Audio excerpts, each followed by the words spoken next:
ایک مرد ہے وہ اپنے گھر کا حاکم ہے، گھر کا سردار ہے، گھر کا نگراں ہے، تو اگر اس کے گھر میں دین پر عمل نہیں ہو رہا، اس کے بچے نمازی نہیں بن رہے اور ان میں خرابیاں پیدا ہو رہی ہیں، وہ گناہ کا ارتکاب کر رہے ہیں، تو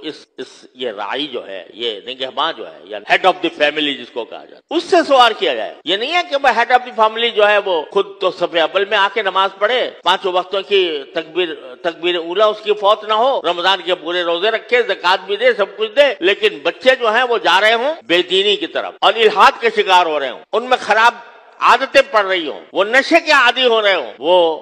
فحاشی کے خوگر ہو رہے ہوں، تو یہ تنہا اس کا صف اول میں نماز پڑھنا کافی نہیں ہے،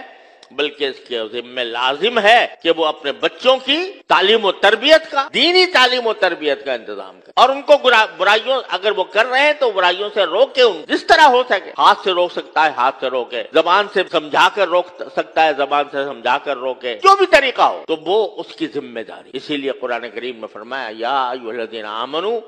قوا انفسکم واہلیکم نارا، اے ایمان والو اپنے آپ کو بھی جہنم سے بچاؤ اور اپنے گھر والوں کو بھی جہنم سے بچاؤ۔ یعنی تمہاری ذمہ داری صرف اپنے آپ کو جہنم سے بچانے کی نہیں ہے، بلکہ اپنے گھر والوں کو بھی جہنم سے بچانا تمہاری ذمہ داری۔ اپنی پوری کوشش صرف کر دو کہ میرے گھر کے افراد، میری بیوی، میرے بچے وہ دین کے اوپر کاربن۔ اور یہاں جو اللہ تعالیٰ نے لفظ استعمال کیا وہ یہ ہے کہ اپنے آپ کو بھی بچاؤ، اپنے بچوں کو بھی بچاؤ۔ کاہے سے بچاؤ؟ آگ سے۔ کون سی آگ؟ جہنم کی آگ۔ لیکن یہ لفظ استعمال کر کے اشارہ اس طرف کر دیا کہ بعض اوقات لوگوں کے دل میں خیال ہوتا ہے کہ بھئی ہم نے تو اپنی اولاد کو سمجھایا لیکن نہیں مانتی، ہم نے اس کو فرمائش کی، وہ کوشش کی، اس کو تعلیم بھی دینے کی کوشش کی، تربیت بھی کرنے کی کوشش کی، مانتی نہیں، ہم کیا کریں؟ نوح علیہ السلام کا بیٹا بھی تو گمراہ ہو گیا تھا، تو اس واسطے ہم نے تو اپنی طرف سے سمجھانے کی پوری کوشش کر لی۔ قرآن کہتا ہے کہ تم اپنے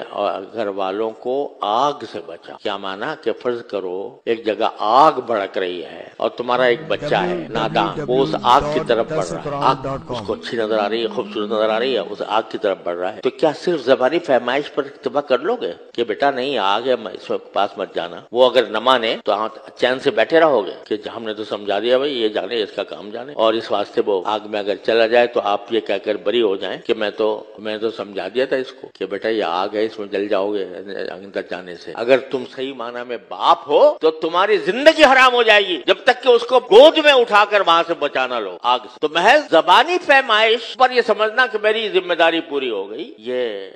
بڑی دھوکے کی بات۔ جس طرح اپنے چھوٹے بچے کو تم آگ سے بچاتے ہو کہ اپنی ساری توانائیاں خرچ کر دیتے ہو اور تمہیں چین نہیں آتا جب تک یہ بچہ آگ سے نہ ہٹ جائے، اس طرح تمہیں چاہیے کہ اگر تمہارا بیٹا،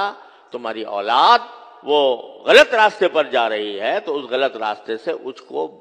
بچانے کے لیے تمہارے دل میں ایک تڑپ ہونی چاہیے، ایک بے چینی پیدا ہونی چاہیے۔ اس تڑپ اور بے چینی کے ساتھ تب تم اس کو جتنا ہو سکو گے خوشامد سے، درآمد سے، سختی سے، نرمی سے، جتنے طریقے ہو سکتے ہیں اس کو صحیح پر وہ اگر تم اختیار کرو گے تب ذمہ داری تمہاری پوری ہوگی۔ لیکن محض یہ کہہ دو، اول تو کہتے ہی نہیں، بھائی جا رہا ہے، یہ زمانہ ہی ایسا ہے، کیا کریں بھائی، سارے زمانے کا جو دستور ہے ویسے ہی ہمارا بیٹا بھی کر رہا ہے، ویسے ہمارے بچے بھی کر رہے ہیں، کوئی فکر ہی نہیں، اور اگر بالفرض فکر ہے تو ایک آدھ مرتبہ سمجھا دیا بس فارغ ہو گئے۔ یہ کام قوا انفسکم واہلیکم نارا، اپنے آپ کو بھی جہنم سے بچاؤ، اپنے اہل و عیال کو بھی جہنم سے بچاؤ۔ تو یہ ہے کہ انسان اپنے گھر میں راعی ہوتا ہے، نگہباں ہوتا ہے، وہ حاکم